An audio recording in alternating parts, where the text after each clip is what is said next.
இன்றைக்கி நம்ம ஒரு ஸ்பெஷல் எபிசோட் பார்க்க போகிறோம். இது வந்து பிரியாணி சேலஞ்ச். இந்த சேலஞ்சுக்காக நம்மளை இன்வைட் பண்ணவங்க HSB கிச்சன்ஸ்.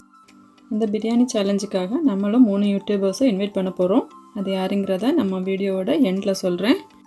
இது Nagercoil style mutton biryani. Kanyakumari wedding பிரியாணினாலே ஸ்பெஷல் டேஸ்ட்டு தான். அது எப்படி பண்ணுறதுங்கிறது இன்றைக்கி நம்ம பார்க்கலாம்.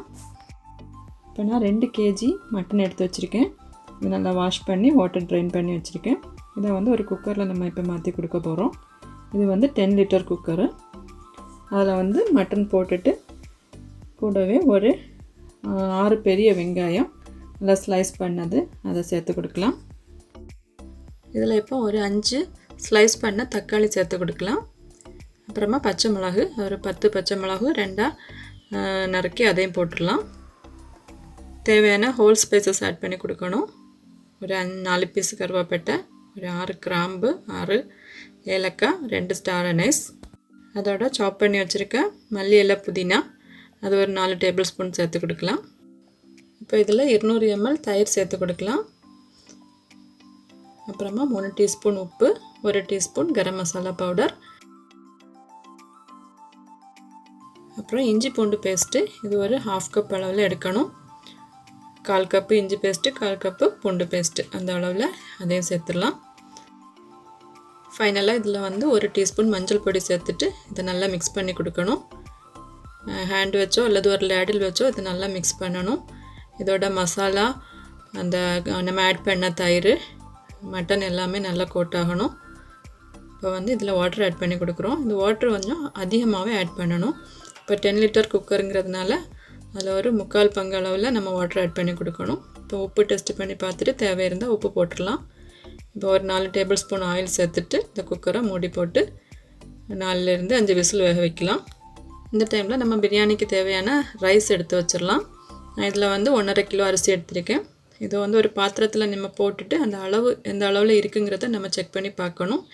ஏன்னா 1 பங்கு அரிசிக்கு 2 பங்கு வாட்டர் நம்ம ஆட் பண்ணணும். இப்போ எந்த லெவலுங்கிறத நம்ம மார்க் பண்ணிடணும்.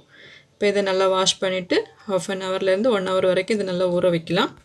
இப்போ நம்ம பிரியாணி கார்னிஷிங் பண்ணுறதுக்காக ஆனியன் கேஷ்யூஸ் எல்லாம் ஃப்ரை பண்ணி எடுக்க போகிறோம். அதுக்காக ஒரு பேனில் கொஞ்சம் ஆயில் அப்புறமா கீ ரெண்டுமே சம அளவில் சேர்த்துட்டு அதில் ஒரு 4 ஆனியன் பெரிய ஆனியன் எடுத்துருக்கேன். அதை ஸ்லைஸ் பண்ணி அதை கொஞ்சம் உதுத்து போட்டு அதை நல்லா ஃப்ரை பண்ணி எடுக்கணும்.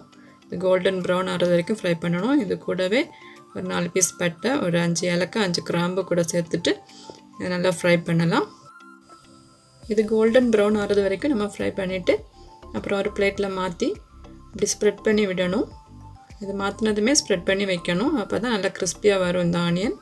இப்போ இதே ஆயிலில் நமக்கு ரைசின்ஸ் வந்து ஃப்ரை பண்ணி எடுத்துடலாம். ஒரு 1/2 கப் வரும் ரைசின்ஸ் நான் ஆட் பண்ணியிருக்கேன். இதையும் ஃப்ரை பண்ணிவிட்டு அப்புறமா சேம் ஆயிலில் வந்து நம்ம கேஷ்யூஸும் ஒரு 1/2 கப் எடுத்திருக்கேன். அதையும் நம்ம இதே ஆயிலில் ஃப்ரை பண்ணி எடுத்துடலாம். கோல்டன் கலர் ஆனதும் இதையும் ஃப்ரை பண்ணி அப்படியே மாற்றி வச்சிடலாம். இப்போ நம்மளோட ஃப்ரைட் ஆனியன்ஸ் அண்ட் கேஷ்யூஸ் எல்லாம் நல்லா ஸ்ப்ரெட் பண்ணி வச்சுருக்கோம். இப்போ நம்ம ரைஸ் குக் பண்ணுறதுக்காக ஒரு பேன் எடுத்து அதில் ஆயில் அண்ட் கீ ஈக்குவல் அளவில் சேர்த்துடலாம். இதுலேயும் நம்ம ஹோல் ஸ்பைசஸ் ஆட் பண்ணி கொடுக்குறோம். 4லேருந்து 5 பீஸ் கருவேப்பிலை, ஒரு 7லேருந்து 8 ஏலக்காய், ஒரு 7 கிராம்பு அதையும் சேர்த்துட்டு ஒரு 5 பச்சை மிளகு, ஒரு ஆனியன் ஸ்லைஸ் பண்ணது, அப்புறமா கொஞ்சமாக மல்லியில புதினா நறுக்குனது அதையும் சேர்த்து நல்லா வதக்கி கொடுக்கணும். இது ஓரளவு வதங்கினதும் நம்ம இஞ்சி பூண்டு பேஸ்ட்டு சேர்த்து கொடுக்கணும். 2 டேபிள் ஸ்பூன் இஞ்சி பேஸ்ட்டு, 2 டேபிள் ஸ்பூன் பூண்டு பேஸ்ட்டு சேர்த்துருக்கோம். அதையும் சேர்த்து வதக்கலாம். இந்த டைமில் நம்ம வந்து ஃப்ளேமை நல்லா சிம்மில் வச்சிடணும். வச்சுட்டு நம்ம குக்கரில் வச்சுருந்த மட்டன் இப்போ வந்து குக் ஆகியிருக்கும். அதை நம்ம செக் பண்ணி பார்க்க போகிறோம். இப்போ நம்ம மட்டன் நல்லா குக் ஆகிடுச்சு. இப்போ நிறைய வாட்டர் நம்ம ஆட் பண்ணதுனால நல்லா வாட்டரி ஆகிருக்கு. இந்த வாட்டரை வந்து நம்ம தனியாக ரிமூவ் பண்ணணும். இது வந்து மட்டன் ஸ்டாக்கு. இதை வந்து யூஸ் பண்ணி தான் நம்ம வந்து ரைஸ் குக் பண்ண போகிறோம். அப்போ தான் அந்த பிரியாணிக்கு அந்த மட்டனோட ஃப்ளேவர் நல்லா சூப்பராக கிடைக்கும். இதுதான் ஒரிஜினல் பிரியாணி டேஸ்ட்டு. இப்போ ஆல்மோஸ்ட் நம்ம மட்டனில் இருந்த எல்லா வாட்டருமே எடுத்துட்டோம். இப்போ வந்து இதோட சேர்ந்து நம்ம பிரியாணிக்கு தேவையான ரைஸ் ஆல்ரெடி அளந்து அரிசி வச்சுருந்தனால அதுக்கு எவ்வளோ வாட்டர் தேவையோ அதுக்கு அளவுக்கு நம்ம வாட்டர் சேர்த்துடலாம். இதோட சேர்த்து இதை வந்து நம்ம ரைஸ் பண்ணுறதுக்காக வச்சுருந்த தவாவில் ஆட் பண்ணி கொடுக்க போகிறோம். இப்போ நம்ம ரைஸ் அளந்த அளவில் அதே பாத்திரத்தில் 1 பங்கு அந்த ஸ்டாக்கோடு சேர்த்து வாட்டர் ஆட் பண்ணியாச்சு. இப்போ 1 கப்பு பால் சேர்த்து கொடுக்கணும். இந்த பால் சேர்க்கும்போது அந்த பிரியாணிக்கு அந்த ஒயிட்டிஷ் கலர் கிடைக்கும் உங்களுக்கு. ஸோ இதுக்கு அடுத்த இன்னொரு பங்கு கூட வாட்டர், அந்த பாலோட அளவை அட்ஜஸ்ட் பண்ணி திரும்பியும் வாட்டர் ஆட் பண்ணணும். டோட்டலாக 1 பங்கு அரிசிக்கு 2 பங்கு வாட்டர், அதுதான் அளவு. இப்போ இந்த ரைஸுக்கு தேவையான அளவு உப்பு சேர்த்து கொடுக்கலாம். 2 டீஸ்பூன் சேர்த்துட்டு அப்புறம் செக் பண்ணி பார்க்கலாம். பார்த்துட்டு தேவை இருந்தால் அட்ஜஸ்ட் பண்ணி எவ்வளோ தேவையோ அந்த அளவுக்கு நம்ம சேர்த்துக்கலாம். இப்போ உப்பு ஆட் பண்ணி கொடுத்தாச்சு. இனி இது வந்து கொதிக்கட்டும். கொதிக்கிற டைமில் நம்ம மட்டனுக்கு மசாலா சேர்த்து கொடுக்கலாம்.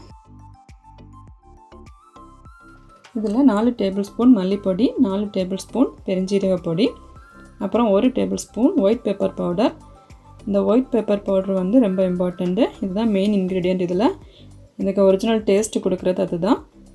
அதை கண்டிப்பாக இதை ஆட் பண்ணணும், இது மிஸ் பண்ணக்கூடாது. நம்ம இதில் வந்து சில்லி பவுடர் ஆட் பண்ண மாட்டோம். இதோட 1 டீஸ்பூன் மஞ்சள் பொடி, 1 டீஸ்பூன் ஜீரக பொடி, இதையும் சேர்த்து இதை நல்லா மிக்ஸ் பண்ணி கொடுக்கணும். இவ்வளோ தான் இந்த மாதிரி இதில் ஆட் பண்ணுற மசாலாஸு. இதில் வந்து சில்லி பவுடர் ஆட் பண்ணாதனால நம்ம கலர் வந்து ரெட் ஆகாது. இதுதான் இதோட பிரியாணி கலரு, சூப்பராக இருக்கும். இப்போ இதுக்கு தேவையான அளவு உப்பு சேர்த்து கொடுக்கலாம். இப்போ இந்த மட்டன் மசாலாவை நம்ம அடுப்பில் வச்சு கொதிக்க வைக்கணும். இப்போ நம்ம ரைஸுக்கு வச்சுருந்த வாட்டர் கொதிச்சாச்சு. இதில் கொஞ்சம் கேரட் அண்டு ஒரு தக்காளி சேர்த்து கொடுத்துட்டு ரைஸ் ஆட் பண்ணிடலாம். இந்த ரைஸ் வந்து ஆல்ரெடி நம்ம வடிகட்டி வச்சிடணும். அதை தான் இப்போ ஆட் பண்ணி கொடுத்துட்டு இதை நல்லா கொதிக்க விடணும். இந்த ரைஸை நம்ம இடையிட கொஞ்சம் கிளறி கொடுக்கணும், இல்லைன்னா அடி பிடிச்சிரும். இதில் உள்ள வாட்டர் கம்ப்ளீட்டாக ட்ரைன் ஆகி வரும்போது ரைஸ் குக் ஆயிரும். இப்போ இது வந்து ஒரு 80% வாட்டர் வந்து வற்றியாச்சு. இப்போ நம்ம வந்து ஃப்ளேமை சிம்மில் வச்சுட்டு ஒரு 5 to 10 மினிட்ஸ் குக் பண்ணால் போதும். இந்த ரைஸ் வந்து ரெடி ஆயிரும். ரைஸ் ஆல்மோஸ்ட் குக் ஆயாச்சு. ஒரு மூடி போட்டு ஒரு 5 மினிட்ஸ் வச்சிடலாம். இப்போ நம்மளோட மட்டன் மசாலாவும் ரெடி ஆயாச்சு. அதில் உள்ள மசாலா எல்லாமே அந்த மட்டனோட சேர்ந்து நல்லா திக்காக இருக்குது. இதுதான் நம்ம பிரியாணி மசாலா. இப்போ ரைஸ் வந்து குக் ஆகிடுச்சு. இது மேலே நம்ம வந்து ரோஸ் வாட்டர் ஒரு 2 டேபிள் ஸ்பூன் ஆட் பண்ணி கொடுத்துட்டு அதை மிக்ஸ் பண்ணி விட்டுடலாம். மற்றபடி இதில் எந்த எசன்ஸோ அந்த மாதிரி ஃப்ளேவருக்காக எதுவுமே நம்ம ஆட் பண்ண போகிறதில்ல. இது ஒரிஜினலாகவே இது நல்ல ஃப்ளேவராக தான் வரும் இந்த பிரியாணி. இப்போ நம்ம 1 கப்பு கொதிக்க வச்சு ஆற வச்ச பால் அதை எடுத்துகிட்டு அதில் கொஞ்சமாக பதாம் எசன்ஸ் ஆட் பண்ணி கொடுக்க போகிறோம். இந்த எல்லோ கலருக்காகவும் அந்த ஃப்ளேவருக்காகவும் தான் இதை ஆட் பண்ணுறோம். இதில் வந்து ஒரு 1/4 டீஸ்பூன் கரம் மசாலா பவுடர் சேர்த்து நல்லா மிக்ஸ் பண்ணி மாற்றி வச்சிடலாம். இப்போ நம்ம ரைஸை தம் போட போகிறோம். இந்த ரைஸை வந்து 2 பாத்திரத்தில் நம்ம பிரித்து எடுத்துருக்கோம். ஏன்னா அதே பாத்திரத்தில் தான் நம்ம தம் போட போகிறோம். அதுக்காக தான் இது 2ம் தனியாக செப்பரேட் பண்ணி வச்சுருக்கோம். இப்போ நம்ம ஃப்ரை பண்ணி வச்சுருந்த ஆனியன், மில்க் மிக்ஸ், அப்புறம் கொஞ்சம் கேரட்டு, மல்லி, புதினா இதெல்லாம் எடுத்து வச்சிடலாம் தம் போடுறதுக்கு. ஃபஸ்ட்டு நம்ம மட்டன் கிரேவி ஆட் பண்ணி கொடுக்க போகிறோம். இது வந்து 2 லேயராக நம்ம தம் பண்ண போகிறோம். ஸோ வந்து பாதி மட்டன் வந்து ஃபஸ்ட்டு ஆட் பண்ணிவிட்டு அது மேலே கொஞ்சமாக ஃப்ரைடு ஆனியன்ஸு, அப்புறம் வந்து கேரட்டு, மல்லியில் புதினா நறுக்குனது அதெல்லாம் லைட்டாக தூவி கொடுத்துட்டு 1 டீஸ்பூன் கீ வந்து இதில் ஸ்ப்ரெட் பண்ணி விட்டுடலாம். அப்புறமா நம்ம எடுத்து வச்சுருந்த ரைஸ் வந்து ஒரு பார்ட்டை இதில் ஆட் பண்ணி கொடுக்க போகிறோம். ஆட் பண்ணி அதை நல்லா ஈவனாக ஸ்ப்ரெட் பண்ணி விடலாம்.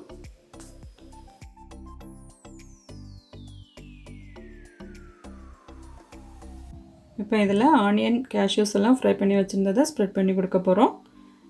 ஸ்ப்ரெட் பண்ணிவிட்டு கொஞ்சம் மல்லியில் நறுக்குனதை ஸ்ப்ரெட் பண்ணி கொடுக்கணும்.